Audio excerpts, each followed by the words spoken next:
ইরানের তেল ক্ষেত্রগুলোকে হামলার লক্ষ্যবস্তু থেকে বাদ দিতে ইসরায়েলকে পরামর্শ দিয়েছেন প্রেসিডেন্ট জো বাইডেন। শুক্রবার হোয়াইট হাউসে সাংবাদিকদের প্রশ্নের উত্তরে কথা জানান তিনি। বাইডেন বলেন, উদ্ভূত পরিস্থিতিতে তিনি নিজে তেল ক্ষেত্রগুলো বাদ দিয়ে হামলার বিবেচনা করতেন। আসন্ন প্রেসিডেন্ট নির্বাচন অবাধ ও নিরপেক্ষভাবে অনুষ্ঠিত হলেও শান্তিপূর্ণ হবে কিনা সে বিষয়ে সন্দেহ জানান প্রেসিডেন্ট জো বাইডেন। এছাড়া বন্দর শ্রমিকদের সাথে আলোচনা ফলপ্রসূ হয়েছে বলেও জানান বাইডেন।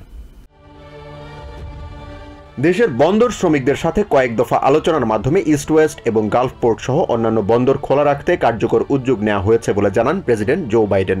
তিনি বলেন, বন্দর শ্রমিকদের মজুরি বাড়ানোর সিদ্ধান্ত নেওয়া হয়েছে এবং তাদের অন্য দাবি দেওয়া নিয়ে আলোচনা চলছে।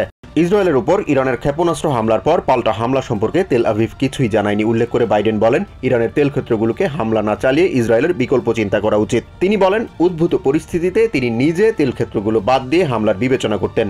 ইসরায়েলের উপর ইরানের হামলাকে বর্বরোচিত ঘটনা দাবি করে বাইডেন বলেন, ইরান, হামাস, হিজবুল্লাহ এবং হুতির মতো সন্ত্রাসীদের হামলায় ইসরায়েলের নিরাপত্তা হুমকির মুখে পড়েছে। এ বিষয়ে জাতিসংঘের নিরাপত্তা পরিষদ থেকে শুরু করে অন্যান্য মিত্র দেশগুলোকেও আলাদা করে সিদ্ধান্ত নিতে হবে বলেও জানান তিনি। ইসরায়েলকে তার জনগণের নিরাপত্তা বিষয়ে আরও সতর্ক থাকার পরামর্শ দেন বাইডেন। মধ্যপ্রাচ্যে ক্রমবর্ধমান উত্তেজনা এবং সংঘাতময় পরিস্থিতি নিয়ন্ত্রণে অন্যান্য মিত্র দেশের সাথে আমেরিকা আলোচনা চালিয়ে যাচ্ছে বলে জানান বাইডেন। তিনি বলেন, হিজবুল্লাহ, হুতির মতো সন্ত্রাসী বাহিনী পরিচালিত নাশকতা পরিস্থিতি আরও খারাপ দিকে নিয়ে যাচ্ছে। আসন্ন প্রেসিডেন্ট নির্বাচন অবাধ ও নিরপেক্ষভাবে অনুষ্ঠিত হলেও শান্তিপূর্ণ হবে কিনা সে বিষয়ে সন্দেহ জানিয়ে প্রেসিডেন্ট বাইডেন বলেন, গত নির্বাচনের ফল প্রত্যাখ্যান করে ট্রাম্প যে ধরনের বক্তব্য দিয়েছেন এবং এখনও যা বলছেন তার ফলাফল কি হবে তা বলা কঠিন। নির্বাচন নিয়ে ট্রাম্পের বক্তব্যকে বিপজ্জনক বলেও মন্তব্য করেন বাইডেন। জাহান মিথুন, TVN 24 নিউজ ডেস্ক।